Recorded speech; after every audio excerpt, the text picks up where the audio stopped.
Nothing on earth is more powerful. On a scale of 1 to 10, this would be 15. More terrifying. Twister's coming! All you can hear is that roar. Or more deadly. 29, Tuesday at 8, 7 Central on Fox.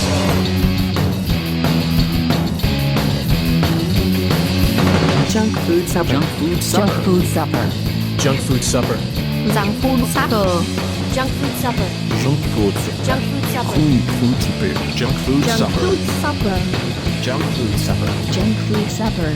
Junk food supper. Welcome to Junk Food Supper. This is the podcast where we get together every week, more or less, and we talk about the weirdest, craziest movies that you might find in the video store, on cable TV, on the internet, on YouTube, or on the Fox channel in the mid-90s. I am Parker, joined as always by Sean Byron in LA. How are you, Sean Byron? Well, hello there, Mr. Bowman. Going crazy with drops already, eh? I couldn't wait. You know what? My finger was itchy, and the only way that I could scratch that itch was hitting the high drop, and I feel better having done it. So, yeah, I'm doing all right, as you asked. I guess I should answer. I am sleepy. I have been up all night doing my day job, and how will that affect play today on the episode? I don't know. I guess you got to stay tuned and find out. Will I fumble my way through the movie review later? Probably. I am that sleepy. Well, this is really unfortunate because I've really been wanting to get a drop of that guy from Twin Peaks saying it's late and I'm so sleepy. And I just forgot to do it because I was traveling this week. And this would have been a great week with you being so sleepy to have that drop. And I fucked it up. It all up. Let's do you a solid then. Together, you and I can make this happen. I mean, you are editing the episode this week. With between now and you posting it, you could potentially get that drop.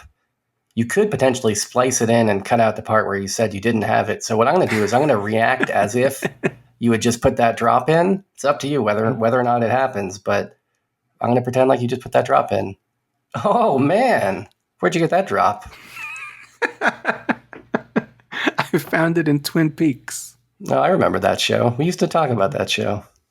That's true. Actually, there is big Twin Peaks news, breaking news, as a matter of fact, because you and I found out in a private conversation we were having earlier that I now officially like Twin Peaks more than you do. Oh. You know what? I heard that. Kevin was shocked by the news. Mm-hmm. He's deeply invested in our rankings of Twin Peaks fandom. I don't know that I accept it, though. I've heard this. That's the word that's on the street, but I'm not sure if it's really true. A lot of people are saying it. There have been many, many people talking about it on the streets. That's what they're talking about. They're saying that I like it more than you do. And you don't think that this isn't just potentially some sort of retaliatory move for maneuvers I've been making in the Music League? You know what I mean? Like, people know that the way to get to me is to insult my Twin Peaks fandom. And I think that's what they're doing. They're trying to get to me because I'm too good at Music League, it turns out. Well, I mean, too good at it or blatantly breaking it in order to benefit yourself more than anybody else. Yeah, well, and then meanwhile still being like third to last place or something. You know what I mean? But Yeah. I am proud of my ability to wield, massive amounts of power over other players through my conniving methods, whether or not it actually results in me winning. It has put a monkey wrench into everything because you did some. I mean, if you don't play Music League, none of this will make any sense in general and specifically this sentence. But like, if you kind of ruined or changed one of the categories at the last minute, and it kind of threw everybody for a loop. Well, I think that was fine. You know what? So just to clue in the listeners, I guess, who maybe are not participating in our Music League, which if you're not, I don't know what the hell you're doing. Get on our Discord and ask about the Music League, and we'll send you an invite. But, we had a round that was a Canada-themed round, Mm-hmm. all Canadian artists, and a number of people, not me actually, a number of other, I think probably 3 or 4 participants called out the fact that, you know what, this playlist didn't turn out too good. Then everybody was disappointed with the playlist. Mm-hmm. And I thought, you know what better time to give this another go than right now? Let's just do over. So we did another Canadian round. Yeah. And you also enabled downvotes so that you could punish people for picking bad Canadian songs. Well, yes and no. I mean, I did that for that reason, but also I did it because I wanted to create a scenario in which I controlled who could and couldn't downvote. And it turns out I can do that by changing the downvote mechanism mid-round, which seems like it shouldn't be allowed. In fact, the app tells me that it won't do that when I do it, but then it still does it. It still allows me to toggle downvotes, which means, I can just get my downvotes in real quick because I don't listen to these songs anyways. I think we all know that. And then I can disable the downvotes so that nobody else can take advantage. Yeah. It's very, very Orwellian, very Trumpian, very wild. But yeah, it actually made things worse. I think we got an even worse second Canadian round. Oh, you think so? I think so. I think those songs were worse. I think people did that just to spite me. I think so. And you know what? I'll point out, this was a sacrifice that I made because the original plan for, what was it? The fruit-based one? Yeah, the fruit-based one. Oh, June of the Loom. That's right. Yeah. That was my theme. So, I got rid of my own theme. And I'm not going to point out which of the 3 JFD hosts it was who picked Canada songs as a category, but I don't remember him thanking me for doubling down on his choice. I think I'm owed a thanks. Well, maybe. I actually, now that you mention that, I actually feel bad. I didn't give a vote to the guy who picked Banana Phone, but I should have because he was going with the original plan. I didn't even get that reference before. Yeah, but also that song sucks. The song does kind of suck, but I like the way he was thinking. Yeah. Well, in other news, I'm somehow the leader in the other music league that we participate in, and I got no clue how. I don't even know how that works. I've picked like 3 bangers this game, and I only got like 7 points. Oh, you're in the positive now? I thought you were still sub-zero over there, meeting cold zero. No, yeah, I'm in the positive, just barely. And I feel like I've been slinging heat this whole game. Yeah, well, I don't know. It's a fickle beast, the music league. That's true. That is true. But one thing that's not fickle, though. Yeah. One person that's not fickle is our man, Uncle Tetsuo. Is that his name? I've been calling him Uncle Tetsuo, the Iron Man. This guy who serves the tarts. Uncle Tetsu. Tetsu, that's right. He's your man now? This guy fucking rules. He's making pretty delicious snacks and desserts. I got to be honest with you. I ordered these Uncle Tetsu's. I was initially very excited for your reaction because this is one of my favorite treats. I love to get an Uncle Tetsu. There's only a couple locations in the LA area, maybe only a couple in America, but I guess it's probably a bigger chain in Japan. But anyways, I kind of got to go out of my way to get it. Whenever I get it, I'm always real hyped about it. But as I was handing it over to you, a panic set in where I realized this is kind of a creamy white food. And will that pose a problem for a man like Bowman? Oh, no, it was yellow. It was yellow enough. Yellow enough, okay. Because, I mean, depending on the lighting, if we had brought that puppy outdoors rather than being under the incandescent lamp that we were standing under, maybe you might have felt differently. I don't know. That's possible. But yeah, no, it was good. It was yellow. So it worked out. All right. Well, describe to me, what is this Uncle Tetsu? They sound cool. Well, that's a good question. I'm not too sure. It's like a tart. It's like a little cake kind of a thing with some kind of filling and some chocolate on top, like a little disc of chocolate. I'm not sure. I'm not sure what the what's accurate about it. All I know is that it tastes great. We got it together over the weekend in the city of Los Angeles. Yeah. And I guess I'd call it like a cheesecake tart, basically. Yeah, true. And just really, I don't know, just really well made, fresh, delicious. And it was fun chomping down on that with you. Yeah, they were very tasty. I want to try the rest of the flavors. There's a matcha one that looked interesting to me. Yeah, because you're a matcha man. You got that right. So the origin of us, getting together for Uncle Tetsu is that you came down to SoCal for a little concert, right? A little It's true. Musical endeavor. Yeah, I came down for the Cracker / Camper Van Beethoven camp out at Pappy and Harriet's in Joshua Tree. And it was very fun. This is my second time, although it's only my first time seeing Cracker. We went a few years ago to this. It's this thing that this band Cracker does every year. They play like 2 or 3 shows at Pappy and Harriet's, which is like this venue way out in the middle of the desert. It's wonderful. We came This a is few years ago. the Pioneer Town place, right? Yeah, at Pioneer Town. Yeah. Okay. And yeah, we came a few years ago, but Jennifer didn't know Cracker then, and she was sleepy. It was late, and she was so sleepy. No, man, I can relate. And so she didn't want to stay for Cracker. We were there for the opening band, who is this band that we both really like. So I missed Cracker that time, even though I did like Cracker at the time. It was very sad for me. But seeing them this time was great. Like they're a very fun band, and people were going fucking nuts for them.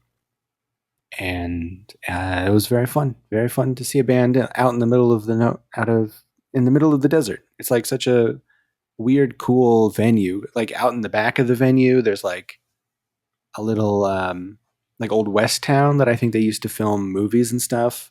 They filmed one of the Howling movies there. It's just like a fun place. It was fun. It was very fun. Have you ever been out there? Not specifically there. I mean, I've been in that general area. I've been to 29 Palms and Joshua Tree, but not the Pioneer Town. I don't know why. I should go out there. I'm not sure if ever there's a band that I'm that wild about that's played there, but maybe there is. I think they get like a lot of like an eclectic group of bands. Shannon and the Clams actually played there not too long ago. Oh, I would have loved that. Yeah, like it's a weird bunch that they get out there. So I'd imagine, if you kept an eye on it, you'd probably eventually run into a band that you like that's playing out there. And then go ahead. Oh, but yeah, I think it is like kind of more like folksy, country-y, indie rock stuff that plays out there for the most part. But yeah, every once in a while they'll get like something from a different genre. I saw Jenny Lewis out there a few years ago too. Oh, who's playing there tomorrow night? Their very next show. Who's that? A guy that you and I just saw very recently on the street of Los Angeles. Oh. King Buzzo has a solo show. It's not a Melvin show. Yeah, I saw that he was playing out there. That's cool. Yeah, it's a fun venue. I know that Kevin wants to visit it at some point in his life. So maybe we can get his old band, the Northwest Ordinance, to play out there. I would love it. Yeah, for the next JFD theme song ringing through those desert canyons. That would be wonderful. I would definitely like to see that. And then, so you stayed out pretty much in the middle of nowhere as well, right? Oh yeah, it was wonderful. We rented a little Airbnb way out in like the middle of nowhere. We had to drive for like 8 miles on a little road with no pavement to get out to like one of the original homesteads. I'm not sure when it was built. Somewhere between like the 20s and the 50s, like one of the original like little, not log, but like wooden cabins that somebody built out there. And it was wonderful. Like there was nobody around for miles and miles. And yeah, just like this cute little cabin. There's like tons of stars out there. We actually ordered a pizza while we were out there, and which I feel really bad about because it's like a 20-minute drive on dirt. But whatever. It was good. It was worth it. And there's like all these like weird art installations out there. Like it's kind of like a hippie town, I guess, and like a little artistic community. And there are like these really huge statues, like a short walk from where we were staying that were really cool. Like just like these huge cement statues of like faces and hands that were cool. Yeah, it was delightful. It was a little scary. I was like a little scared of coyotes, as we've talked about. Oh yeah, that is a factor. But also scorpions, man. Scorpions for sure. We didn't really see anything. We saw some roadrunners and some squirrels. Oh, you saw some roadrunners. Saw some roadrunners. That's nice. Yeah, they're nice. They're a cool looking guy. I love those guys. It's always a treat. Yeah, but nothing scary. But I mean, it was like there's nobody out there, so it was like just pitch black. So I mean, I guess once it got dark, there could have been like just mountain lions and scorpions everywhere, but I didn't see any. Probably there was a chupacabra. Very well could have been. There's also his name. Oh, what is his name? There's a specific Sasquatch that lives out there. Oh, really? Yeah. I didn't know about him. Yeah, it's very weird. You wouldn't think that there'd be a Sasquatch in the desert. I forget what his name is. I'll have to look it up. But there's a Sasquatch that lives out there. There also may be... Are we talking about the Yucca Man? Yucca Man, that's the guy. Oh, man. I'm looking at this guy right now. He looks cool. Yeah, he's fun. We didn't see him. They're also... I don't know if it was a joke or if it's like a real cryptozoological thing. I forgot to look into it once I got back to civilization. But we went into town and we went to a record store and they had stickers that said, "Have you seen the Lamb Boy of Amboy?" With a little picture of a little lamb human guy, which Amboy is like another town out there. That can't be real, I don't think. I mean, I don't know. Not that it would be real. I mean, we're trying to figure out whether or not this cryptid is a real cryptid or a fake cryptid, but it's definitely a fake cryptid. You think that nobody's actually ever seen a little lamb, half human out in Amboy? I don't think anybody's seen anything in Amboy. It's just a gas station. That's all that's there. And that gas station only reopened within the past few years. Before that, it was completely empty for like 50 years or something. Well, then I guess he could have been living there with nobody to molest him or give him any hassle. I guess so, yeah. Mutating out there. Yeah. Lamb Boy of Amboy. I'm looking it up right now. You look him up. Is he... I bet he's real. I don't think he's real. I'm getting very minimal search results on this. Nah, that's a shame. It's a good name, though. I see the sign and the bumper sticker that you're talking about. He looks cute in the bumper sticker, doesn't he? I mean, it's a kid with a lamb mask on. Well, all right. I guess that's cool. Well, I didn't buy the sticker. He's no Yucca Man, I'll tell you that much. Yeah, Yucca Man's pretty good. Yucca Man's good. Yeah. You want to talk real cryptids? Yeah, Yucca Man's definitely real. Yeah. But yeah, it was a fun adventure. I don't know, we didn't really do much. We just kind of hung around. I read a bunch of books. A bunch? Well, a few books. Read a few books. A few? Couple of books. Got through a couple. I read you read words. I read words. I finished a book about basketball, sort of. Man, with all this time you spend writing for this newspaper, you still got time to read. Interesting. It is, yeah. At work all day, I do hate reading, so it's very rare that I come home and read, but it happens sometimes. What kind of books are you reading out there? I was reading some EC Comics. I read some shock suspense stories. Okay, all right. You read all these. You read a bunch of books, and then it turns out that we're talking funny pages. Well, I was reading those funny pages. I also read a book by Phil Jackson, the esteemed NBA coach who was the coach of the Bulls and the Lakers. What did he write? Some Bazooka Joe comic strips from some bubble gum that you were chewing on? He wrote for Family Circus for a number of years, and that's what I read. Isn't he the guy that did those Laffy Taffy jokes? That's what you're reading. Yeah, that's the guy. Yeah, okay. That still counts as words. Finally had time to catch up on your latest chick track. Oh, I actually should have brought some of those now that you mentioned it. Yeah, would have been a real time killer. I bought that whole box. I bought like $70 worth of chick tracks a couple years ago, and I think I've only read like 5 of them. Has anybody done like a bootleg compilation book where they just print all of those and none of the money goes to a church? That would be good. I know pretty much all of them are on archive.org. Even the ones that they don't make anymore. Like there's like one that is like very anti-Israel that they don't make anymore. Mm-hmm. That one's on archive.org. I know that. Yeah, because the right's position shifted on that issue.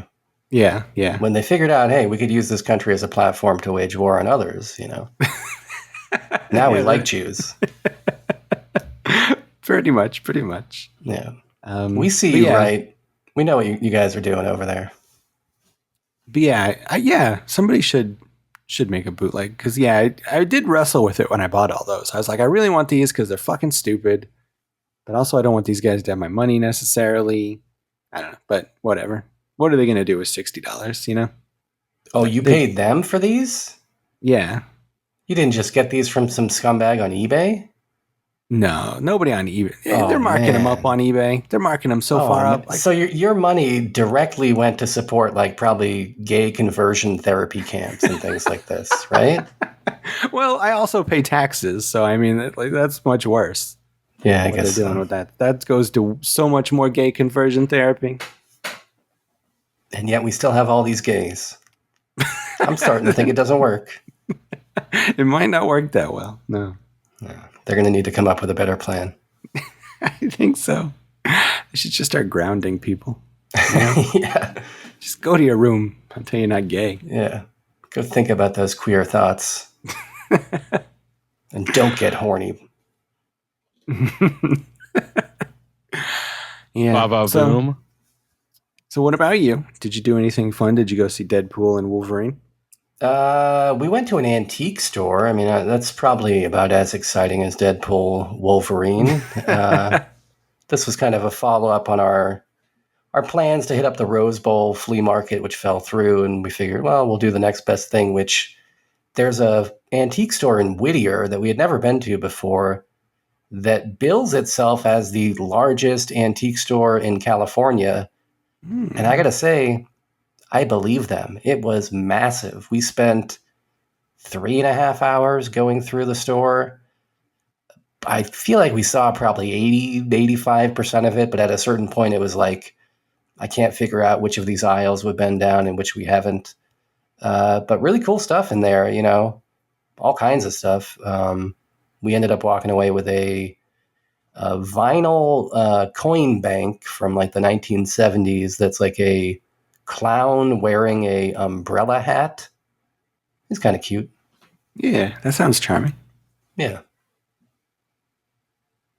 Okay, where is this Whittier? Yeah, is it close? Whittier is like just down the 60 from us. So yeah, it's over here in the east side of LA. Okay, and what is your address specifically?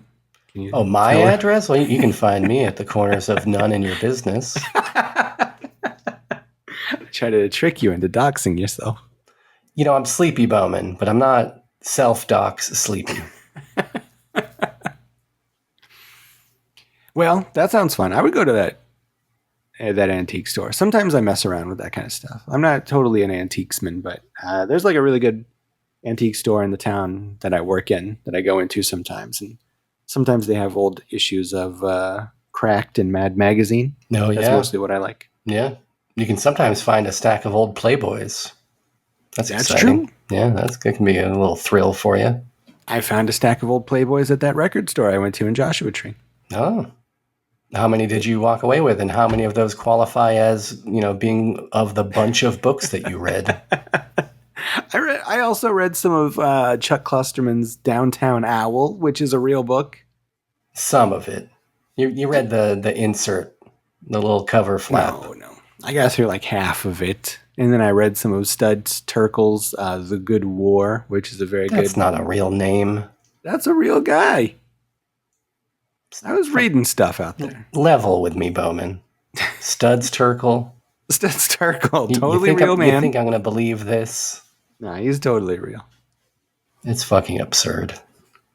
He hangs out with the lamb boy from Amboy. He's real. Yeah, exactly. Exactly. Well, Speaking of real things, there are Speaking of real things. There's real movies coming out in the month of August. Really? Yeah. Okay. These are real. These are all real movies. I figure we could talk about them. It's probably August now by the time people are listening to this. That certainly is, considering we're recording this, 4 hours away from the month of August? Unless you planned on cutting this up and posting it, within the next few hours. I probably won't, but I do have movie tickets tomorrow, so maybe I will have to. Oh, damn. I have movie tickets to see this first movie that's coming out in August. It's called Trap. It's the new M. Night Shyamalan movie. He wrote and directed. Real entrapment. Exactly. Have you seen the trailer for this movie? No, I have not. Oh, it looks delightful. It stars Josh Hartnett. He's a guy who takes his daughter to a concert at like a stadium, like a really big concert. Oh, like a scary concert? It becomes scary. I think it's normal at first. He took his girl to a scary concert. He takes his little girl to a scary concert. Is this the first movie that is based on an episode of JFD? I think so. I think that's probably true.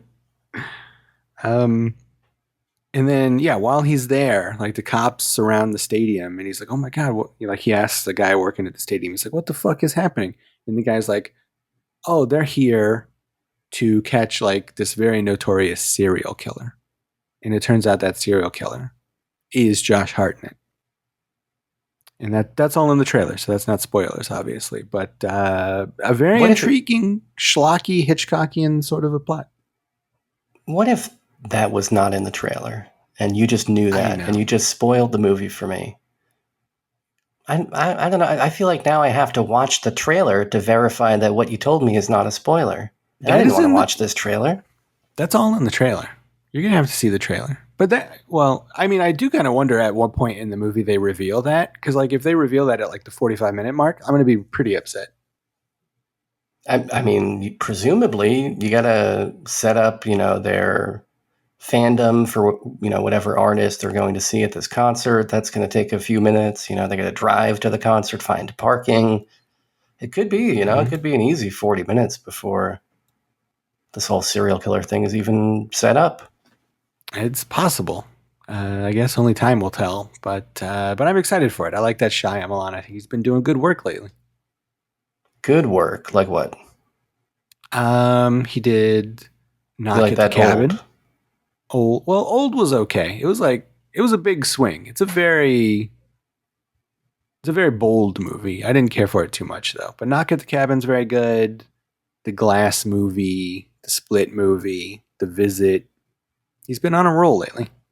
All right. I'm, less enthusiastic, but I'm not against it. I don't hate the M. Night Shyamalan. I'm glad to hear that. But what do I want to pick for this first week? Well, there's something called Harold and the Purple Crayon. This is a live action / animated fantasy comedy film starring Zachary Levi in the title role. You know anything about this? Harold and the Purple Crayon? What the hell is this? I know that Zachary Levi is like a real big guy about he doesn't believe that COVID is real. Oh, so you think this is about that somehow? Maybe about so. How if you just inject yourself with a purple crayon, you'll be immune. I think so, yeah. I don't know much about this. I've been seeing a lot of advertisements and stuff, but I still don't even really understand what it is. Yeah, it looks kind of lame. I think it's just a kid's movie. Yeah. Oh, Doug Liman's back with The Instigators, an upcoming heist comedy film written by Chuck McLean and Casey Affleck and starring Casey Affleck and Matt Damon and Hong Chow. A botched robbery causes two thieves to go on the run, dragging along one of their therapists in the process. Man, that sounds like a 1980s comedy premise, right? Yeah. This should have like Danny DeVito and Joe Pesci and maybe Victoria Jackson as the therapist or something. Man, I would love that movie. You're speaking my language here. They're all still living. Hollywood, if you're listening. Yeah. You got 2 tickets sold. Toby Jones is in this one. Ron Perlman, Ving Rhames. We got some people in this. I don't know. You like Doug Liman? I actually do like Doug Liman. He directed 2 movies that I love deeply, Getting In and Go. That was a long time ago, though. Both of those are from the 90s, but I do really like those. Also did Swingers, which was all right, you know. I've actually never seen that, although I should, since that was when I liked him, was the 90s, so I should probably see that. I think you would like Swingers. You know, it has kind of a early Kevin Smith, you know, hangout movie kind of vibe, you know, so. Yeah. And I like Las Vegas. It's like a big Vegas movie, if memory serves. Is it? I think it takes place in Vegas. Maybe I'm wrong. Maybe I'm mixing that up with something else. It was all L.A. Oh, it could be. I know part of Go takes place in Vegas. Maybe that's what I'm thinking of. Oh, I guess, yeah, I'm looking now, and the plot summary does mention Vegas, so I think they go there at some point. Okay. Yeah, I should see that. Yeah, so there you go. Doug Liman's still working. The Instigators. Yeah, good for him.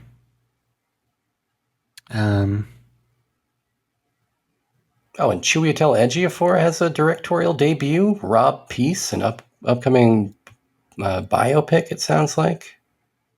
Okay. I really like that guy as an actor, so I would check this out just based on that. Yeah. Some sort of wrongful conviction story. Might be kind of heavy, but yeah, he's good. I'm in. On the opposite end of the spectrum from the heaviness of that movie, we got Saving Bikini Bottom, the Sandy Cheeks movie, which is, I guess, a Spongebob spinoff. Okay. Yeah, so that's odd. And the most important part of this is that I think it was co-written by Tom Stern, half of the people who brought us Freaked and the Idiot Box. Oh, and Baba Booey. He brought us Baba. Yeah. Oh, now I get what you're saying. Yeah. All right. I guess so. Yeah. You remember him back on WNBC? Yep. So I don't know. I would probably watch this just because of Tom Stern, but I don't know. Do you mess with SpongeBob? You know what? I never have. I was surprised when you mentioned that this was a SpongeBob thing, because I scrolled past it. I thought it was just some kind of like low budget sex comedy or something. I don't know what I was thinking. Saving Bikini Bottom, the Sandy Cheeks movie. But should I watch SpongeBob? I mean, I like Tom Kenny on Mr. Show. I don't know if that's enough to translate into me watching this show for kids, but yeah, I was too old when the show came out, but I've seen both of the movies for some reason, and I think it's the second movie is actually like really fun. It's obviously like for kids, but it's like kind of surreal and weird and has like a very irreverent type of humor to it. So I don't know. So yeah, actually, worse stuff. I will say about Tom Kenny, there was one time, it was about maybe 5 or 6 years ago, that I was at an art gallery event thing that was a Jack Kirby art tribute thing that they did out here. And one of maybe the 3 other patrons of the little exhibit the night that I went was Tom Kenny, who seemed very interested in Jack Kirby. And he was just kind of, you know, assessing all the artwork, you know, like really seriously and like just taking it all in. And that was cool to see that, you know, he was a big Kirby fan, apparently. Yeah, I like that about him. And also, along with Bob Odenkirk, he's like the only person from Mr. Show who isn't a piece of shit. And David Cross. I don't know. I don't know about Paul that. F. Tompkins seems like a Tompkins, pretty good guy. No, he's the worst of the worst. He's even worse than that guy who tried to storm the Capitol. And our friend Scott Aukerman is a nice feller. He's all right. He's okay. He's all right. But BJ Novak can go fuck himself. Which one's that? Is that the... You know who it is. That's the Capital guy? We're not going to get into it. No, that's not the Capital guy. That's Jay Johnston. Oh, yeah. BJ Novak. I don't know. Jack Black also sucks. Oh, man, let's not get into that. And you know what? Sarah Silverman's not that great either. She's not great. Not great. Yeah. Very pro-genocide. Seems like that is the case with her. Let's see. We got this other movie called #AmFad. All My Friends Are Dead, which seems like that should be parenthetical, but it's not.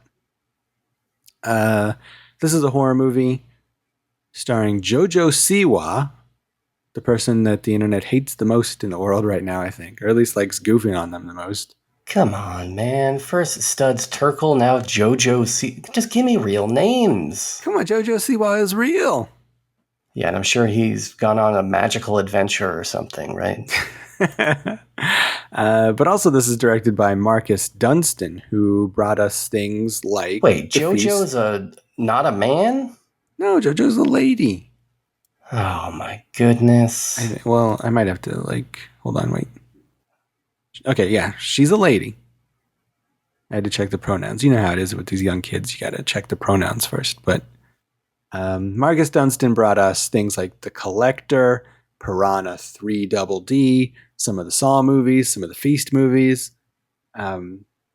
So I'm in on this. I like that guy. Okay. I mean, it's a new slasher movie, so it's, 95% chance it's going to be just very unremarkable, but I'd love to be proven otherwise. Yeah. Well, yeah. I mean, I'm a teenager, so these slasher movies still work on me. It's true. Yeah, it looks like he did some of the Saws, but are these any of the good Saws? I don't know. He did Saw X, which I think is one of the better Saws. All right, well, you're the Saw spurt. You got a real Saw spot for Saw movies. That's true. I got a soft spot for many things, at least two things. Yeah. Let's see. We got the Borderlands movie. This is going to be a real piece of shit. It's based on the video game. I thought you liked video games. I love video games. I love the director of this movie. I like some of the people in the cast of this movie. You love Gina Gershon. That's exactly who I was thinking about the most. I like Kate Blanchett as well. Man, you love Jack Black. I love Jack Black. He's not problematic. Are we tired of Jamie Lee Curtis post Everything Everywhere All at Once? Did she exhaust all of our goodwill with that exhausting portrayal? She exhausted all of her goodwill with that fucking movie, with those shitty fucking Halloween movies. I'm fucking sick of her. With her pretending to like horror movies, even though she talked shit about them all throughout the 80s and 90s, saying that she was ashamed of doing them and all this shit. And now all of a sudden she makes those Halloween movies and she's like, oh yeah, I love horror. It's great. She can kick rocks. I don't like that lady. Yeah, she's good in a lot of movies, but I don't know. I'm kind of over it. Yeah. But yeah, I don't know. I never really played this game, and it seems like Eli Roth ducked out on this movie during post-production and editing to go make Thanksgiving. So I feel like that's a sign of its quality, I feel like. So I don't know. I don't think this is going to be good. Do you know anything about this? I don't know anything about it other than what I'm looking at right now on Wikipedia, and it seems like part of it was reshot by Tim Miller, the guy that did the Sonic the Hedgehog movies. So, okay. If that excites you, it doesn't really. I guess something I know. I was excited at first because it made me think of Ugly Sonic. Oh yeah, who wasn't in the actual final cut, sadly. Yeah. What's this cuckoo all about? Oh, I'm excited for this one too. Tell me about this cuckoo. I feel like this is something you would be excited for. This is an upcoming Neon release. Yeah, Neon. The same people who put out the Long Legs movie. I believe anyway. Yeah, this I've seen the trailer for this a few times. It looks like a scary kind of horror movie that's very vague in the trailer. But it stars Hunter Schafer, who I love from Euphoria, and Dan Stevens, who I love from the movie The Guest. So, I don't know. I don't have much details about it, but I think it looks good. All right. The German director who did a movie called Luz, L-U-Z. Did we do that movie? Oh, is that the mermaid movie? No, it was like No, I don't think we did this one. Did we do this one? Sounds familiar. What was the German movie that we did? German horror movie that Kevin picked. Oh, maybe we did do this. Now we got to both check our letterbox. Yeah, I gotta see. Oh yeah, dude, episode 538. Oh, okay. 4 years ago, we did that movie, Lose, which I remember liking. Yeah, I gave it 3.5 stars on Letterboxd. I guess I should rewatch it before this one comes out. Yeah, so I think this is only the second picture from this director, so doing well with me so far. Yeah, I gave it 3.5. I remember it being very atmospheric. I remember there being a lot of cool, like foggy environments. It was all set like mostly in, was it like a police station or something? Yeah. I remember that. Yeah, it kind of had like Prince of Darkness vibes. Yeah, I think so.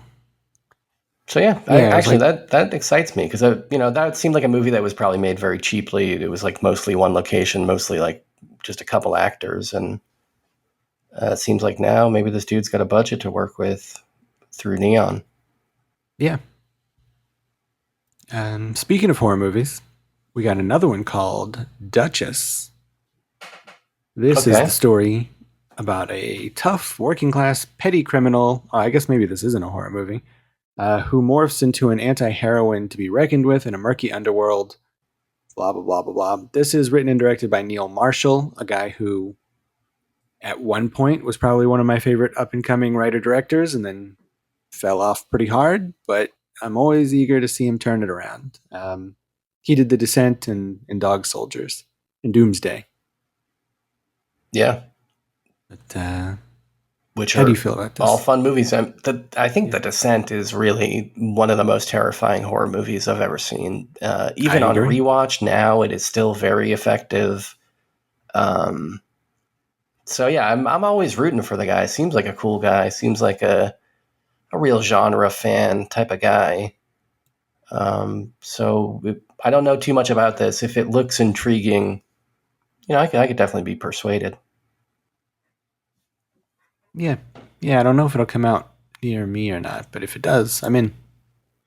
And then there's some Watchmen cartoon, I guess, coming out. Yeah, they're doing like an animated version of the comic. Let me look at this trailer right now because look at that trailer. I don't know what the hell reason they would have to do this. It does look nice. It looks like a high budget anime or something. Yeah, the animation's good. DC animation it always looks good, even though like some of the style, like it's like a generic style to it sometimes. Yeah, but the animation's always like nice to look at.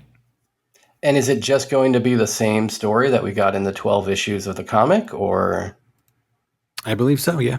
Everything I'm seeing so far looks like stuff I recognize. In fact, a lot of it looks like it's just kind of taken right from the panels, so.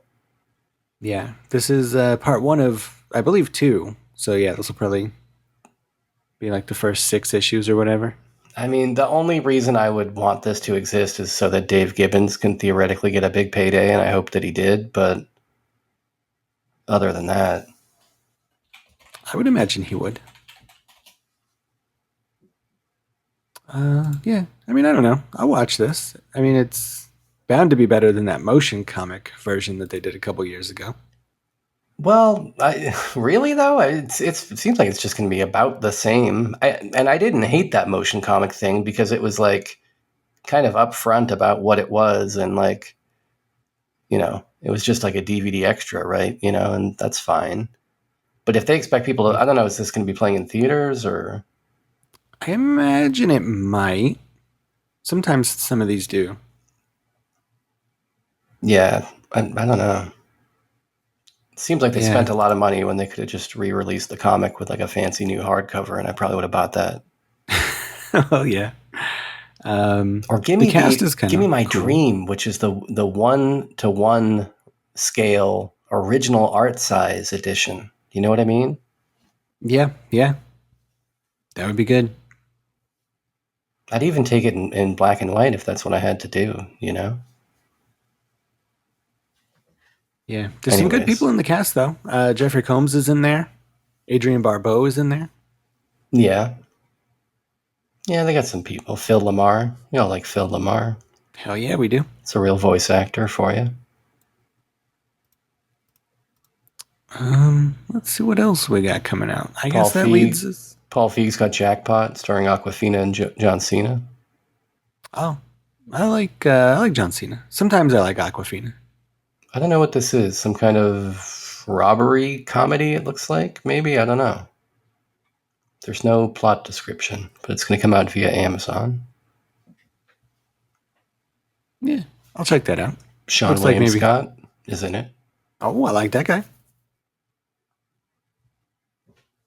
And then after that, on the 16th, we got your favorite movie of the year, Alien Romulus. Already got my tickets. I have my Already- tickets for it. Yeah, Alien Romulus. They've been on sale, at least for the Chinese theater, which is where I'm going to go see it. They've been on sale for a few weeks plus, maybe even a month now. And when I bought my tickets a couple days ago, the screenings were empty. Like, I think there's 4 tickets sold to my showing, which is the Friday night at 9:00. That's not great. I feel like maybe there's not a ton of interest in this movie, or has the marketing been bad, or I don't know what's going on. Maybe I'm just overreacting. Maybe it will sell fine, but I thought people were going to be hyped about this. I saw the trailer and I was like, finally, like this, it looks to me like they're going back to what I loved most about Alien, which was that it was a scary ass, haunted house movie in space. Yeah, I mean, I think those Ridley Scott movies really probably soured people on the whole franchise because those movies are complete dog shit. Well, except for the first one. Oh well, yeah, obviously. I mean, those 2 new ones. Yeah. Yeah. Well, and I don't even hate those other movies, your Prometheuses and whatnot, but I would be lying if I said they truly delivered what I wanted from the Alien franchise. I thought they were kind of interesting little, science fiction asides for Ridley Scott to go, occupy his time with. But what I would really prefer is just a bare bones, badass alien ripping motherfuckers apart in space kind of movie. And I think that's what we're going to get, right? It looks like it, yeah. I mean, they got Fede Alvarez to do it, and he's full on a horror man. Yeah. So the sets to me looked cool. They looked like the original Nostromo, sets. It seemed like he got the tone right. We haven't had the best luck with Fede, but I liked his Texas Chainsaw. I thought he, despite the fact that they filmed it in Romania or whatever, I thought he kind of captured the vibe of the original in a way that even Tobe Hooper couldn't do with his sequel. So, well, he only wrote that one. Oh, okay. And produced it, I think. But yeah, this is his first directorial movie in 6 years. He did Evil Dead, Don't Breathe, The Girl in the Spider's Web, and now this. Oh yeah, and I kind of liked Don't Breathe. I thought that was a relatively effective slasher movie.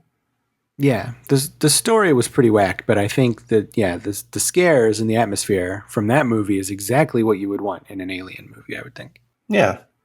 Yeah, it's just, replace the semen monster with a slightly more subtle sexual metaphor.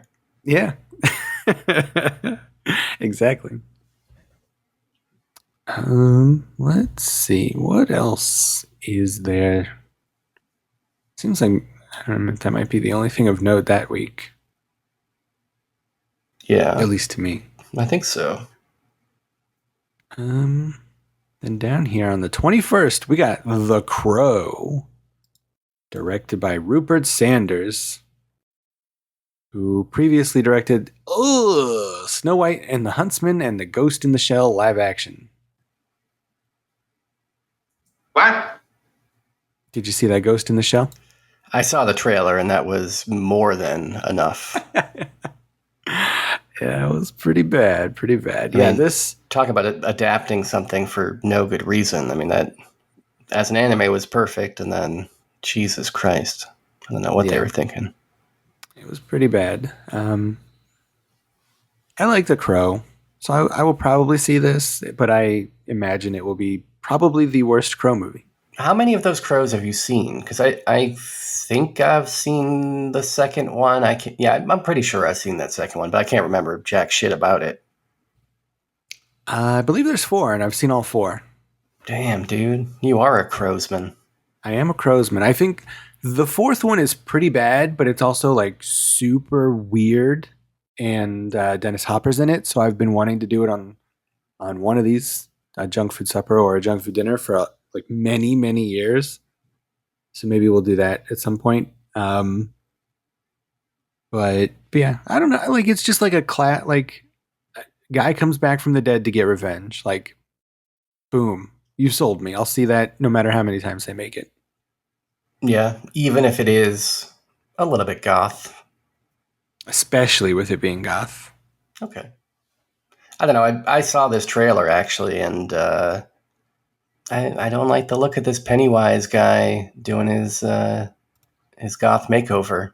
Did not convince me. Yeah. He's sort of an odd choice. But yeah, who knows? I don't know. If it's good, just like anything, I like good movies. So if it's good, I'll put aside my preconceived notions of what I think the Crow franchise might deliver. Yeah. There's a movie called Blink Twice coming out that same week. I guess it's going to be the directorial debut for Zoe Kravitz. And it's an upcoming American thriller film. The premise involves a cocktail waitress who has become infatuated with a billionaire tech mogul. And then they travel to an island for a luxurious party where things start to go wrong. Sounds maybe a little bit like The Menu or something based on that description, but who knows? What I do know is that Channing Tatum is starring in this as presumably the evil tech mogul guy. His character's name is Slater King, which is confusing because then third build in this movie is Christian Slater, the actual Slater King. Yeah. Kyle MacLachlan. Yep. Just a general king in general. Yeah. Well, and Gina Davis. I like her. Haley Joel Osment. Yeah. Aaliyah Shawkat, who we all remember from Search Party. Our favorite show of the past decade. I remember her from other things. You got to watch Search Party, man. I'm not going to say that you're going to like it, but you have to watch it. I should watch it. Did you watch the show about the show yet? No, I haven't watched that either. I think you got to watch that. I haven't even finished The Curse yet. Do you know about kind of the ending, or did that get spoiled for you? No? I haven't seen any spoilers. Don't spoil. All right, you should watch The Curse then. If it has not been spoiled for you, it's worth watching. Okay. I've been meaning to. I mean, you got time to watch all these crows. Well, I watched all those over the course of 25 years or something. You got time to read all these books? Well, apparently I don't. Apparently I didn't read any books, according to some people. Yeah, exactly. Too busy watching crows. Well, yeah, that's true. And we know what that means. It's a euphemism. It's a definite euphemism, and I'm sorry for saying it. I don't know what else we got here. Let's see. The Killer, directed by John Woo, Oh yeah, yeah. which this caused a lot of confusion when wasn't there a movie called The Killer very recently from David Fincher? Yeah, indeed there was. And of course, I mean, there's the original The Killer from John Woo, but this is a remake of his original, I guess, that he's made now for Peacock. I think it's going to be a Peacock original. That's interesting. It's always interesting to me when directors remake their own movies. Yeah. I don't know what he thinks he could improve upon. Yeah, especially, I mean, given that debatably, like, that's his signature film, right? You know? Yeah. I think people would say either The Killer or Hard Boiled, right? So it's weird that he would go back to that. It's not like he's picking a movie that, you know, he did when he was real young and nobody saw, and he's like, I could do a better job. No, you're picking maybe the most iconic Hong Kong action movie ever made. And you're going to make it with NBC money in America? And you think it's going to be good? No, all right, John Woo. You think you can make this movie without stunt actors who are willing to die on screen for you, as they would have been in, 1980s Hong Kong? Good luck, man. Yeah, seems like a recipe for disaster. Yeah. But I wish him well. I don't know. He's capable of making good movies still. I don't know if you saw Red Cliff. I mean, that was maybe a decade ago now, but I thought Red Cliff was great. I have not. I've seen very few of his movies. I think the last one I saw was Mission Impossible 2, which is sucky. I liked Hard Target, though. Yeah. Hard Target's fun. Yeah. You get to see those real Hong Kong ones, though. Yeah, I think I've seen a couple. You get to see Laughing Times, his attempt to make a Charlie Chaplin comedy in 1980. Yeah. Dude started in 1968? Yeah, dude. That's wild. Yeah, dude. He's only 77. Was he 14 out there directing movies? Yeah, they start him young. All right. Well, good for him. Yeah. What else, though? The Supremes at Earl's All You Can Eat. All right. That's the name of a movie. Yeah. Let's see. That seems like about it. There's a U-Bowl movie down here. First Shift. What is this about with this fucking guy? A crime drama set in New York City. First Shift follows veteran NYPD officer, blah, blah, blah, blah, blah. He gets a new partner, blah, blah, blah. They fall into the mob. This stars a bunch of losers. How do you feel about U-Bowl? You seen any of his movies? They hail him as the worst director of all time. That's what they call him. I'm more a fan of his boxing career. Yeah. I think I've seen something that you've probably picked on the show at some point, right? Didn't you pick some Postal or something, right? Oh, Did you pick that? That might have been a randomizer or something. Or maybe I picked it. I don't know. But let me see what I've seen. Yeah, I've seen a lot of his. Like, he was before Dustin Ferguson. He was the guy who I was like, oh, I got to watch all his movies because I hate myself and I just want pain in life. So I've seen a lot of his movies. Yeah, I think that might be the only one that I've seen, actually, and I don't really remember much about it. That might be his best one. So you're doing good. Yeah. What else is there? Between the Temples. This is an upcoming comedy film directed by Nathan Silver and starring Jason Schwartzman, Carol Kane, Robert Smigel, and others. I don't know if he's going to be playing some sort of insult comic dog or if he's going to be doing a human role, but cool to see Smigel in this. A cantor who is having his own crisis of faith has a new adult bar mitzvah student who happens to be his grade school music teacher.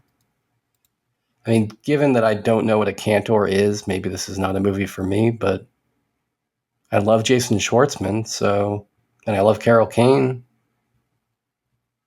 And who doesn't like an insult comic dog, right? Yeah. I'm intrigued.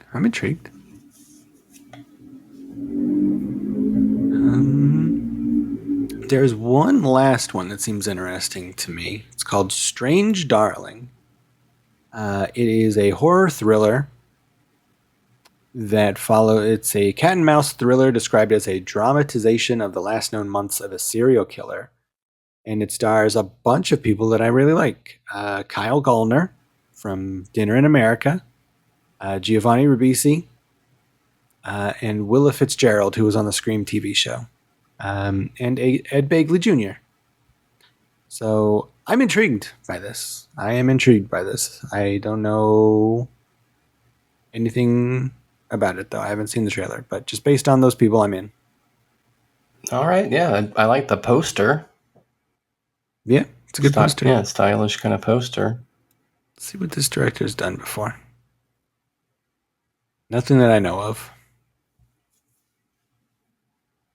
So now, tell me your thoughts on whether or not this movie is going to succeed. And the movie I'm talking about is the upcoming American biographical drama film directed by Sean McNamara and written by Howard Klausner and Jonas McCord. I'm talking about Reagan. You see this Reagan biopic starring Dennis Quaid as Ronnie Riggs, co-starring Robert Davi from The Goonies. Yeah. John Voight. It says here it's based on the book The Crusader, Ronald Reagan and the Fall of Communism. So I feel like we know what this might be about. Yeah. But I feel like given what we've seen with these weird like Christian movies, like making a bunch of money out of nowhere, or whatever that like Sound of Freedom. You remember that one? Yeah. I feel like this could be one of those Sounds of Freedom where, you know, all of the most brain damaged people in the country go out and spend money on this movie. That could be. I don't know. I mean, that's very possible. It could do that, but also I feel like maybe today's Republicans like feel like Ronald Reagan is like a leftist communist now or something. You know, like I don't know if Republicans today care about him anymore. It could be. It looks like they shot this movie in 2020. It's been completely done filming for many years now. Okay. Never almost 4. Yeah. Yeah. I guess we'll see. Yeah, we'll see. I mean, I'll be there, so I'll give a first-hand report. Me too. I'll tell you if it's more crowded than my Alien Romulus screening. I bet it will be. That I would take that bet. I think it'll do better than Alien Romulus. How many movies you been out to this year, Bowman? I feel like you've seen a bunch, huh? Yeah, I've been seeing a good many. I mean, yeah, I didn't see hardly any last year. But yeah, I got like the pass to Regal Cinemas. You know, I pay like $20 a month, and I can go to however many I want. So I've been seeing a good amount. Yeah. Do you get a discount on the large drinks? Oh yeah, I get like 15%, maybe 10%. Oh man, you getting that big Mr. Pibb? Well, I'm getting Pepsi Zero. They got Pepsi products. They don't have Mr. Pibb? No, not in my Regal. Oh man, can you even watch a movie without Mr. Pibb? I'll double check next time I'm there. I'll look. I don't think they've got Mr. Pibb, but maybe they do. Here's a wild statement. Mm-hmm. I might like Mr. Pibb more than Dr. Pepper. Certainly in some contexts. At a movie, I'm a Pibbman. Sorry. Maybe with I don't know, maybe at like a restaurant, maybe a Dr. Pepper. I don't know. I was definitely in that boat for many, many years that I liked Mr. Pibb better. I think Wendy's, the fast food chain, had Mr. Pibb instead of Dr. Pepper for many years, and there was one like right by my house when I lived in Dayton. So I think that's what got me hooked on it. Do you think it's the doctor is too formal? Like it's kind of intimidating? Like I can't relate to this beverage. I need a common man beverage. I think it's partly that, and then also Mr. Pibb's got like a little bit more zest to it, a little bit more pop. Yeah. Well, it's one of those fine Coca-Cola products. Yeah. I think I've only been to Dune 2 and Kinds of Kindness this year. So Alien Romulus will be my third. Well, maybe you'll see long legs between now and then. I think you might. I should I'd see be those interested long to legs. see how you feel about it. I love long butts. Mm-hmm. And what's connected to them? Usually pretty long legs. Usually. Well, let's find out what's connected to us by peeping at the voicemails. See who Oh, wants to be to see who wants to connect with us. We got one voicemail this week. It's from one of our favorite guys who we've connected with many times. Here he is. Yeah, how you doing there? Hi. So, Oh my I God. kind of called. I gave a couple of fucking, nice things to say about old Shawnee. But now I have to say it. Be honest. You are unfit to podcast, my friend. Not because of COVID and the fucking sniffles you had. You're just unfit to podcast. Your opinions, your face, guys. Anyway. Message in Space is a great film. I know I haven't listened to the review yet. I think Sean's probably going to have glowing things to say about it. But, what can you say? You're unfit. You're unfit for this job. You're unfit for the world, sir. The world. Okay. I'm going to go kill myself. Parker, congratulations on all the awards. It's very nice to see you and hear that you were doing so well as a journalist. Clark Kent would be very proud of you.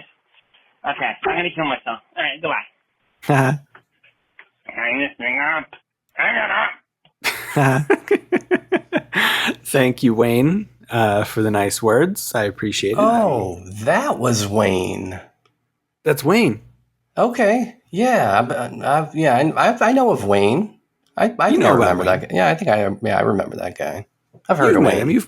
You've podcasted with him. Yeah, I think so. Well, sorry to hear you're not enjoying the show, Wayne. I guess call back. Let us know what we can do better. We're here for you. We do this podcast pretty much just to entertain Wayne. Yeah. Well, I feel like you're gonna be redeemed in Wayne's eyes because you liked Message to Space more than I did. So maybe next time he'll be mad at me. God, let's hope so, because I could really use that kind of reversal of fortunes. It would mean a lot to me, Wayne, if you could, let me into your heart. Just, maybe for one episode, Yeah. You've also got something else to say to Wayne. Hey, pal, you got a small wiener. That was me live. Definitely not a drop. Nope. If only I had that drop. Like, what if I would have set that up? I said, you've also got something else to say to Wayne. And then it was a drop of the guy saying, it's so late and I'm so sleepy. That would have been perfect. sucker, you! Forgot to get that fucking drop. Oh, that's why you're a stupid sucker. That's true. I'm going batso over here. You are going batso. They think you went batso! What if you do go batso someday, though? Like, all of this jest and jokery that we had, these many years about you going batso, it's going to then feel like it was in poor taste, right? That's true, yeah. I guess what I'm saying is, please, Bowman, don't go batso. I'm going to try not to go batso. Thanks. No promises, though. At least until I get some sleep, right? Yeah, A fully rested Byron could deal with a batso Bowman. that's true. But currently, it's very late and you're so sleepy. Yeah, that's what I hear, but it's hard to believe coming from only your voice. Yeah, I fucked up. It's almost as if you're not a big Twin Peaks fan. No, I'm the biggest. I don't know about this. Well, we'll figure out who's the biggest Twin Peaks fan. But in the meantime, I guess in the meantime of that, Wait a minute. You said that we had a voicemail. we just played the voicemail. Wait, Wayne was the voicemail? Yeah. And I was over here excited to hear from like somebody that I cared about, a listener that I like hearing from. Maybe just play me an old like Mr. Brian from New York or something. Just give me anything. Give me a little taste of the Memphis Maniac or something. I mean, come on. Okay. Here, I got one just for you. He's got his own M.O. Modus operandi. Is that All good? right. Yeah, that scratched the itch. Okay. If you want to leave us some voicemails out there, dear listeners, do so by calling 347-746-JUNK. That's 347-746-5865. Or go to facebook.com/junkfoodinner and hit the call now button. Especially if you are Kyle from Kentucky. I want to hear about these cars that you're selling. Yeah, he messaged me the other day when I was out of town, so I didn't message him back. Now I feel bad. It's been like an awkward amount of time where I can't like message him back now. Man, you think it's bad? I got like a 3-week no reply scenario like that I haven't even clicked on the message. It's still unread. I don't know. He probably thinks I haven't seen it. Kyle, I've seen it. I just didn't know how to reply. And I feel bad about that. It's nothing personal. I just get overwhelmed sometimes with, trying to balance work and life and social media, man. It's exhausting, right? And I'm not even very checked into it. I'm not even on X. Yeah. What happens to me sometimes is like I'll see the notification and I'll read the thing and then I'll go, okay, I've acknowledged this. I'll reply, when I get a few minutes, and then I just never do. I'm awful. Yeah. I mean, my struggle is like trying to come up with a reply where it sounds like I'm genuinely interested, even when I am. I just feel like, I don't know, I'm like not good at chit chat. So I'll agonize over my replies to a Kyle from Kentucky because I don't want him to think that I'm replying with some flippant comment like, oh, cool. When I really mean, oh, cool. You know what I mean? Yeah. Tone. I can't convey tone online properly. Well, that's why everybody in the music league hates me. Well, that's what I use the poetic cinema gif for. I feel like that conveys all the emotions. That's why I lean so heavily on it. But it conveys all of them simultaneously. And is that doing anything for you? A little bit. But yeah, so we're going to take a quick break. Yeah, and then we're going to find out. We will. Now we're going to take it. And then it's we're coming to up. Find out. It's right around the corner. So don't be surprised when we do have a break. We're breaking now. Yeah, it's coming up. And then we're going to talk about Tornado starring Bruce Campbell, so stick around. There is a phenomenon of nature, dark and mysterious. A force that strikes without warning. So powerful and so devastating. It destroys everything in its path.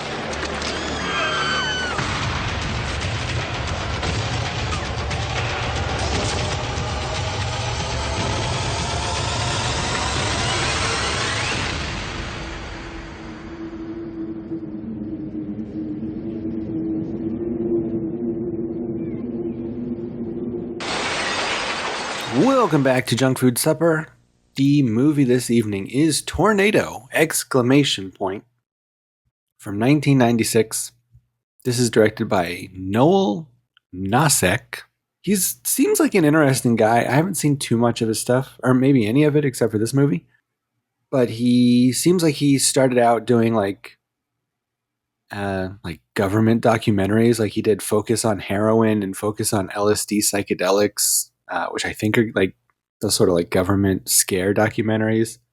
And then ended up doing like kind of weird schlock in like the 70s and 80s.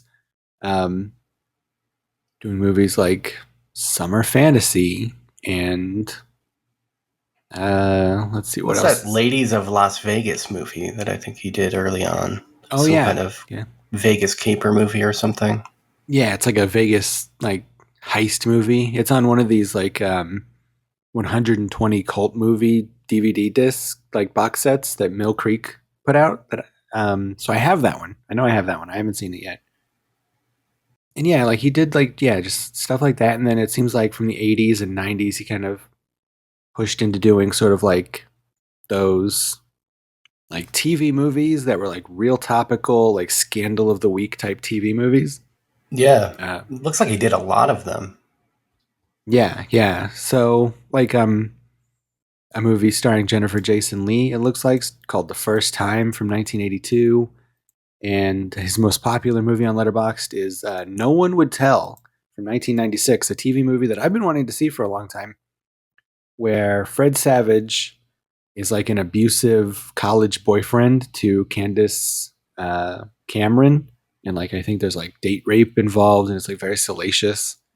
Next thing you know, he's boning this chick. Exactly. Kevin, that's not that's in actually poor not taste, Kevin. Yeah, not appropriate, Kevin.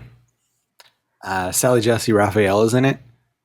So yeah, kind of, I don't know, like a low-key sort of interesting career. He's got like 35 movies under his belt according to Letterboxd. And he's got this one.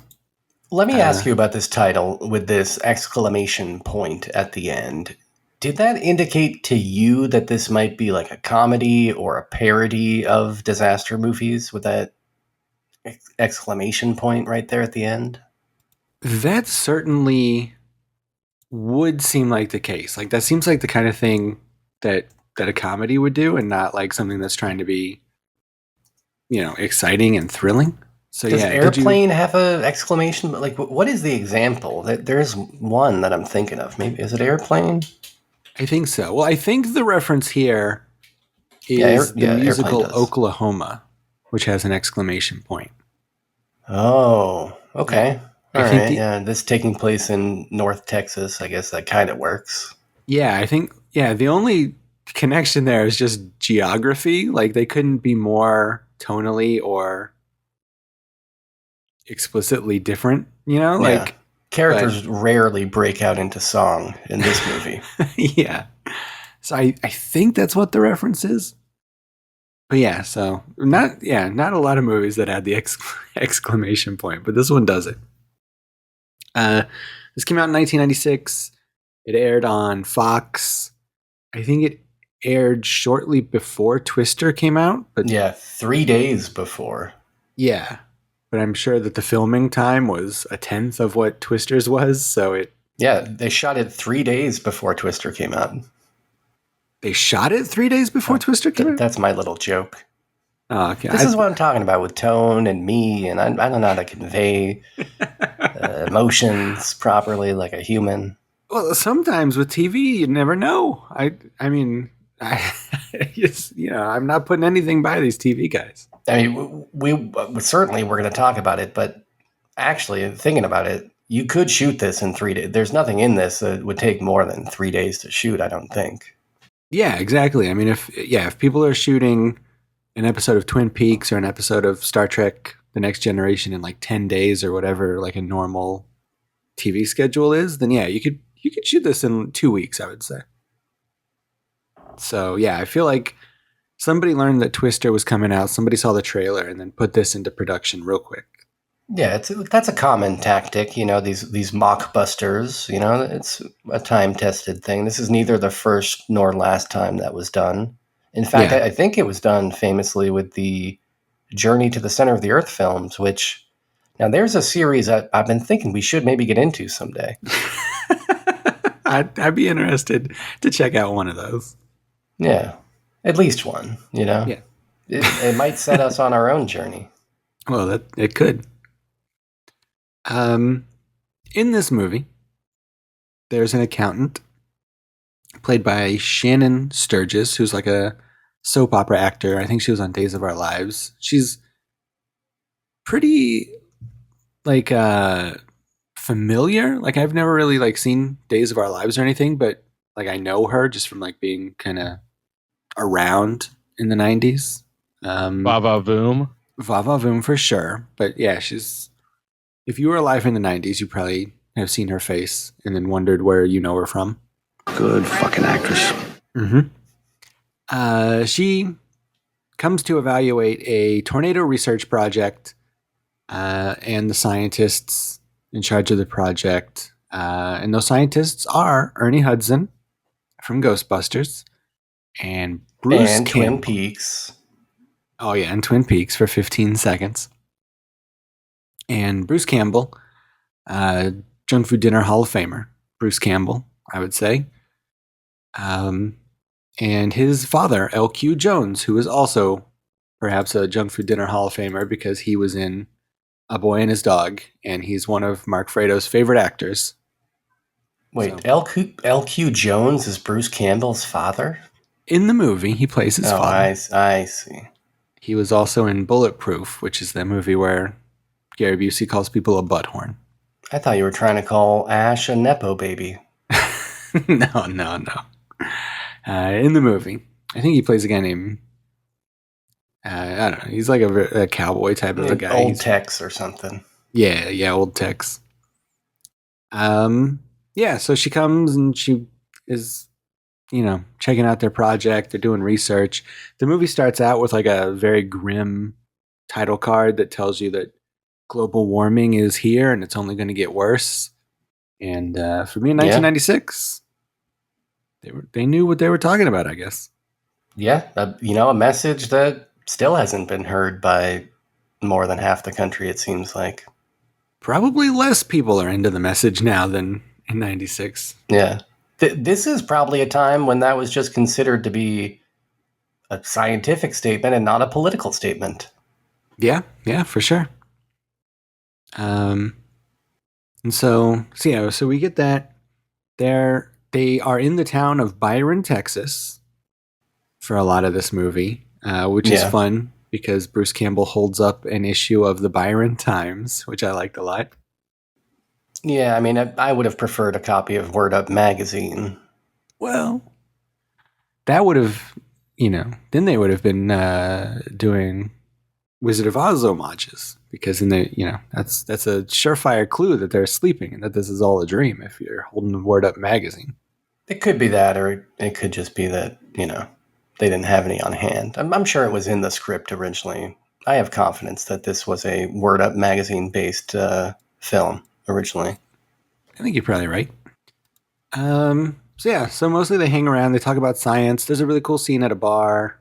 Well, not really cool, but it's an enjoyable scene at a bar where they're drinking and Shannon Sturgis is like just tipping back shots while they talk about science, and Ernie Hudson and Bruce Campbell, who plays a guy named Jake Thorne, kind of just they go over the science of why tornadoes happen and why tornadoes happen in Oklahoma and Texas specifically. That even though I grew up with tornadoes all the time in Ohio, I didn't really know this science. Like, I know the bare minimum, which is that it's hot air and cold air, but they like really go into like a lot of it. So very helpful, I thought.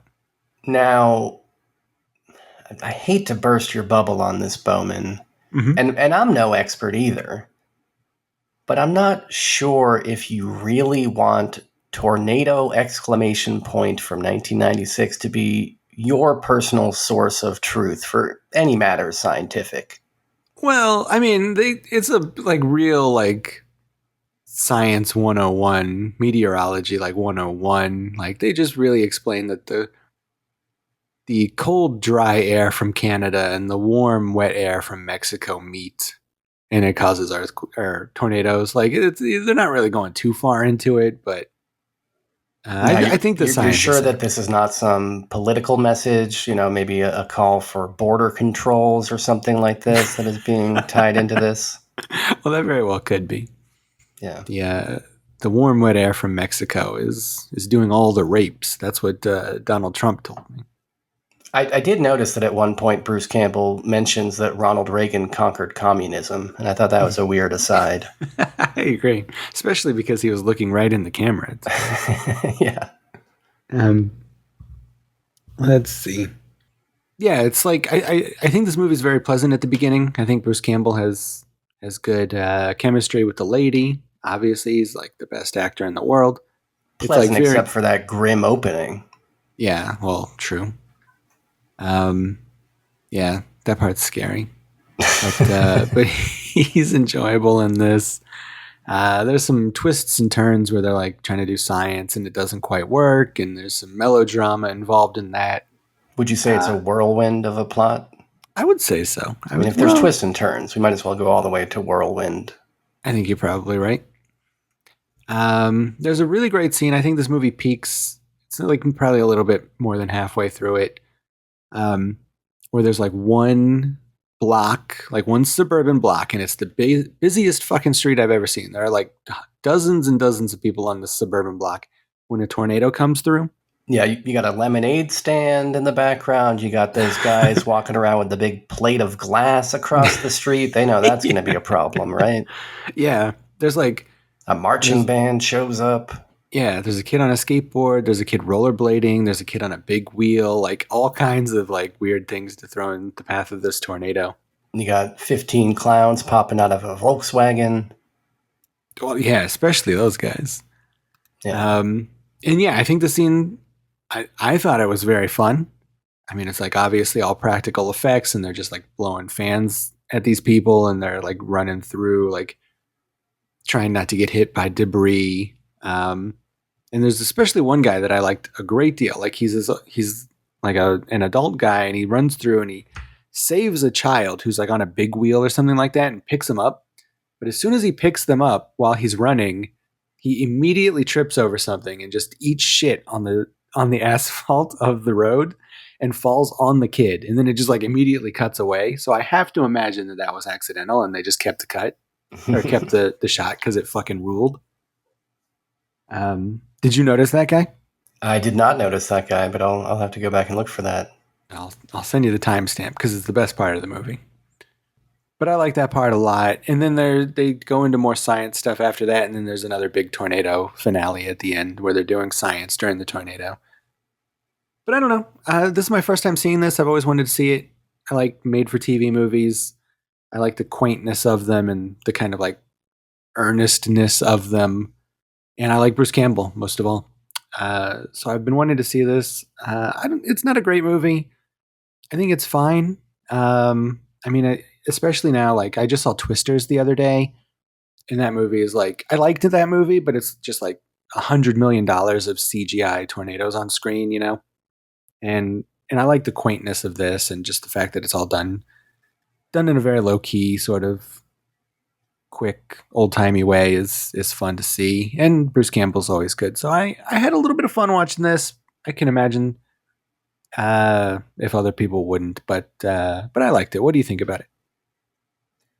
Well, I think that you may be, even with this faint amount of praise, you might be inflating your enjoyment of this, right? Let's be honest. You didn't actually have very much fun watching this, right? Can we be honest just for 1 minute with me, your old pal, Sean Byron? I mean, I like Bruce Campbell. Bruce Campbell's good in this. He's always fun to watch. I mean, he doesn't really get much to do. Not really. It's not like he's, wielding a boomstick. No. I mean, he's just never like, shirtless. Never shirtless, but he's charming. He's got charms. He has like some, like they have like some witty back and forths, where it's like they're like mad at each other, but then like they're flirting with each other. Like that stuff's always fun with Bruce Campbell. Let me ask you this. What would be better, this movie or just like maybe 85 minutes of Bruce Campbell on talk shows from the 90s? Clips from Conan O'Brien or Jay Leno or something. I mean, that might be better, yeah. Okay, all right. But, just to kind of rank this in terms of like what you're getting for your dollar here. Yeah, I mean, my praise for this is very, very faint. Like, I think the two tornado scenes are pretty good and Bruce Campbell's good. And outside of that, it's scientific melodrama that's not great. But I do think that that suburban tornado scene, I think, is actually really fun. I would say that that's very fun and really carries the movie. It's not very long. It's even though it takes place well above the Earth's surface.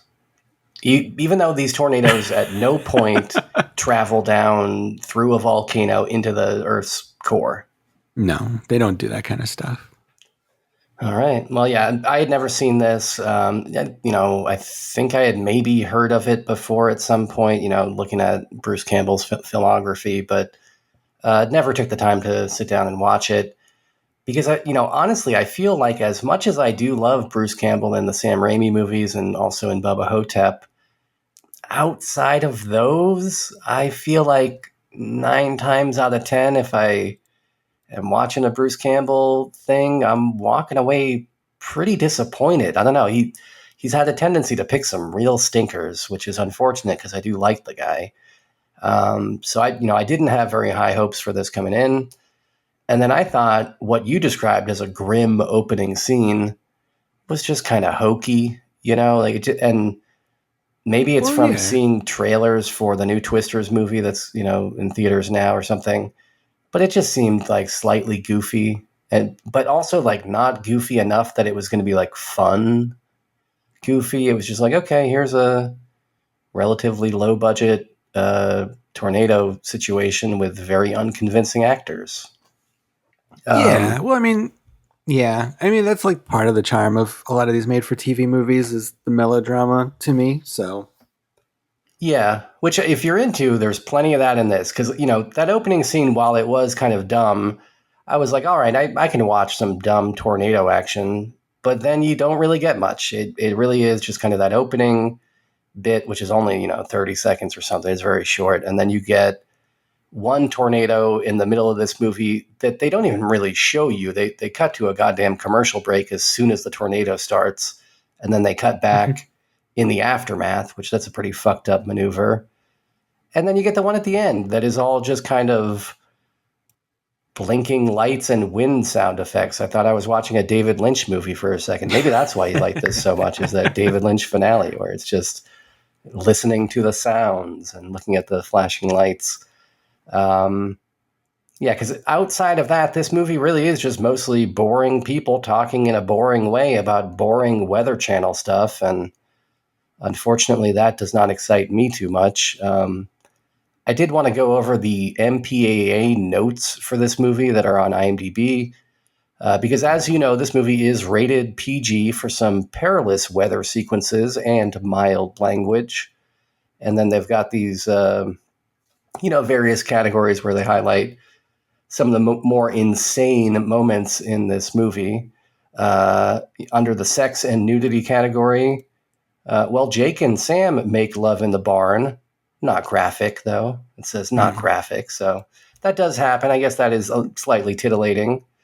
Under violence and gore, we've got a man gets sucked into a tornado off screen. In parentheses, he dies. Which, I mean, I guess we're presuming that he died, but if it's entirely off screen, who knows, really, right? Yeah, it's hard to say. A man punches another man in the face. That's listed under violence and gore. A man is hit in the head by a flying board. And that's it. That's all the violence in this movie. Under profanity, it's listed as moderate because this movie includes damn, hell, and possibly SOB. It says possibly SOB. I guess whoever was writing these guidelines wasn't sure whether or not they heard son of a bitch in this, but, I'm glad that they pointed out the possibility that it might exist in this movie. There were a few things that I liked. I liked Bruce Campbell in theory, even though he doesn't get much to do in this. It is always just kind of nice to see him. I like Ernie Hudson's voice. I think the guy's got a real sort of like old-time Hollywood flair to the way he delivers his lines. Always like seeing him and stuff and hearing him and stuff. And there's a couple of people at that local TV station who felt like maybe they were real local Texas TV anchors from the time. And I didn't actually look into whether or not that is true, but I'd like to believe that it's true. I'd like to believe that these local TV guys got a thrill, by working on a big national broadcast for a day. But I guess just my main reaction to this is like, I think this was kind of doomed from the start. Like, I don't know that I really have had any good experience with a mockbuster in the past. I feel like you probably would have a better chance with a mockbuster if you're copying a premise that is interesting rather than Like the premise for Twister was just let's spend a ton of money on computer generated tornadoes. That's the whole premise of the movie. And so when you're doing a mockbuster and you don't have those expensive computers, what do you got? I mean, I guess you could have made this into kind of like a parody of disaster movies, which I think is where, more modern mockbusters tend to go, is maybe more in that kind of Sharknado-y type direction. Mm-hmm. And that would have been something. I don't know. But for me, I'm just sitting through a lot of melodrama to enjoy brief glimpses of trucks flipping over. That's like the most action that you get in this is like a truck flips over, which I'm guessing they just pulled it with a rope or something. So yeah, well, I don't know. It's funny you mentioned that, because I was wondering how they did that. Because the truck just like starts flipping over. I think if you take the guts out of a truck, it's not nearly as heavy, right? You drop that engine out, it's just the shell. Now you got a rope and maybe another truck behind it that's pulling it, or a couple and maybe trucks. like a really big fan to help it along. I think the fan will help kick up dust and make that part look more believable. Yeah, but I don't think the wind power would have. I don't think they can generate enough wind power with fans to do much. I don't know. Well, yeah. Yeah. Okay. Well, yeah, I was just curious. That was thrilling. I'll grant this movie that. That 1.5 seconds of seeing a old pickup truck flip was kind of cool. Because a lot of the other stuff, like you get like a barn collapses, but it's very clearly like a model. And most of the other action is just very like small stakes, people punching each other or like a wooden board hitting a guy in the head. Yeah. Bruce Campbell and the local weatherman have like a frenemy situation, and Bruce Campbell ends up punching him at one point. Yeah. And so those are the thrills you can expect from this, it kind of a missed opportunity, like I said, could have went a comedic route. I probably would have liked that more.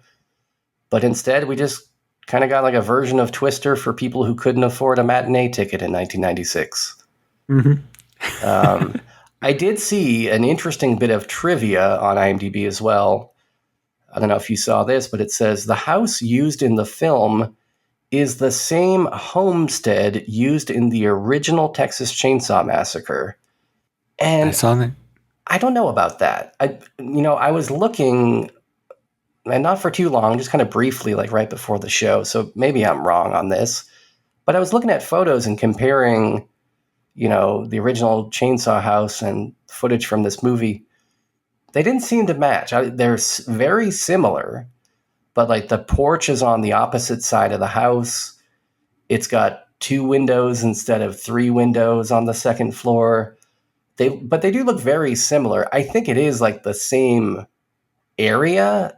It looks like the same, part of, rural Austin area. And maybe it is like even like the same property or something, but it, to me, didn't look like the house. But who knows? I don't know. I guess you could have swapped a porch, put it on the opposite side of your house for some reason in the intervening 15 years or whatever. But I don't know. That was interesting that's a factoid that's out there. I guess people can try and verify it on their own. But overall, yeah, I thought this was kind of a waste of time. Like I don't need to watch soap opera actors kind of mumble their way through scientific jargon that is, probably inaccurate to begin with and certainly not interesting. So yeah, I thought this was very boring. I'm sad to say. Well, that is sad to hear, but not, yeah. Like, I think you got to be into this very specific sort of vibe to go with this, which is made for TV melodrama. And so yeah, like that's about it. This is kind of your wheelhouse. You are a guy that watches a lot of Melrose Place, and this is kind of in that zone of like just people talking on Fox. Yeah. I do like all the James scenes. I like that time he left Twin Peaks and got in love triangle. So, as a Twin Peaks fan, this also appeals to me. I like David Lynch. Yeah. This movie does seem to have its fans, though, like a large like a larger than you would expect amount of people on Letterboxd have rated it 5 stars. And the comments on this YouTube video, because we watched it on YouTube where it's in pretty good quality, all the comments were like people like who are like, I loved this movie when I was a kid. This is so great. So people love it. It's got like 100K views, tons of comments. I didn't see a single negative comment, so I'll probably have to go fix that after the show. So I think this probably spoke to a lot of people who, like you said, just didn't have that $12 or whatever to go see Twister and watch this. So yeah, or they were like 11, right? And they couldn't convince their parents to take them out or whatever. Yeah, I think that's probably a lot of it too. It's just like, being a young person at this specific point in time where movies like this existed, you probably just find this to be cozy. But I guess that wraps it up for Tornado. From 1996. What are we going to talk about next week? Well, Bowman, I got 2 choices for you. And the first choice is, as you know, we did Message from Space recently. Didn't fully connect with you. Maybe you like some elements of it, but it was not a home run for you. So I figured we could take another shot at a Japanese live-action sci-fi movie. This would be Sayonara Jupiter from 1984. Or if you feel like another spacefaring Japanese movie is not what you're in the mood for, we could do something very different than that and pick a 1985 Japanese movie called Bumpkin Soup, but it has nothing to do with space. Nothing to do with space? I mean, it has to do with the space between us and these kinds of things. Okay. What's the name of the space one again? Sayonara Jupiter. So you got that, or you got Bumpkin Soup. Bumpkin Soup directed by the guy that did Pulse. Oh, so that's something. Yeah, give me that one. You want that one? Yeah, I love Pulse. All right. Bumpkin Soup, 1985. All right. That's the one. Yeah, I love that movie. It's got another title, too, that is, what is it? It's got a few different titles. The Excitement of the Do-Re-Mi-Fa Girl was the Canadian title. And then the Japanese literal translation title is College Student Embarrassment Seminar. Perfect. All right, I think I picked the right one. The working title was Freshly Picked Buttocks Sent Directly from the Production Area. That was the working title for this. This is perfect. The worldwide, European release title is The Blood of the Do-Re-Mi-Fa Girl Roars. So The Blood of the Do-Re-Mi-Fa Girl Roars. But I'm calling it Bumpkin Soup because that's a little bit easier to manage. Yeah, that's what IMDb calls it. So... yeah, I think you will like it, actually. It sounds very intriguing, and I like this director. So I think you might be right. And IMDb calls it a dark comedy musical. I already like this movie. 5 stars on Letterboxd. Yeah, and it co-stars Juzo Itami, the director of Tampopo. He's an actor in this. Oh, okay. You'll like his style. He plays a mean violin in this. Okay. You can use that in our upcoming violin round of Music League. All right. Well, that's the plan for next week. We're going to watch that. And in the meantime, you can send us some voicemails at 347-746-JUNK. That's 347-746-5865. Or go to Facebook.com/junkfooddinner. Hit the call now button. Or find us in the Discord and just chat with us. Or join the Music League. You should be able to get a link. We've posted it around, or just message us or something if you want the link to the Discord. Another easy way to get into the Discord is to go to patreon.com/junkfooddinner. Sign up. Even for just $1 a month, a small donation to tell us you like what we're doing If you've connected your Discord name to Patreon, it'll automatically invite you to the group. So that's like super helpful and easy. Hell yeah. And while you're there, if you were to donate $5 a month, you can listen to a podcast called The Bookhouse Boys. That is a podcast where me and Sean get together and we talk about Twin Peaks. We reviewed every single episode and 2 of the movies. And we're probably not done there. There's probably other things to talk about in the Twin Peaks world. And also you get like hundreds of junk food dinner bonus episodes that we've recorded over the course of the last 6 or 7 or 8 or 9 years or whatever. So all that for $5. Pretty fucking good deal, motherfucker. Go do it. You dirty motherfucker. What I want to know is whether or not we're going to review the Twin Peaks VR experience. I would love to. I think it still exists, right? I don't know. I don't know anything about it. They made a VR thing. I think it was pretty much to promote season 3, but I think you can still get it somehow. I don't really know. I've got an Oculus headset just sitting around gathering dust that I don't use, and this could be the thing to make me charge it up and put it on. Is it one of the ones where you can like walk around? It is, yeah.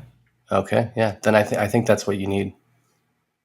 Okay. I've got one, but it's not the fully featured guy. You know, I got the whatever the cheesy model is. Yeah. But okay. anyways, well, yeah. Look forward to that maybe. I would like to walk around the Red Rim. Yeah. Just be careful, man.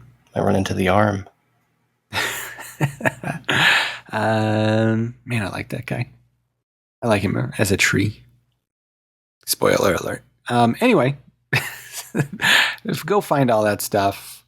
Find us in the streets. Email us at jfdpodcast@gmail.com and everything like that. Until next week, this is Parker for Sean saying thanks for having fun.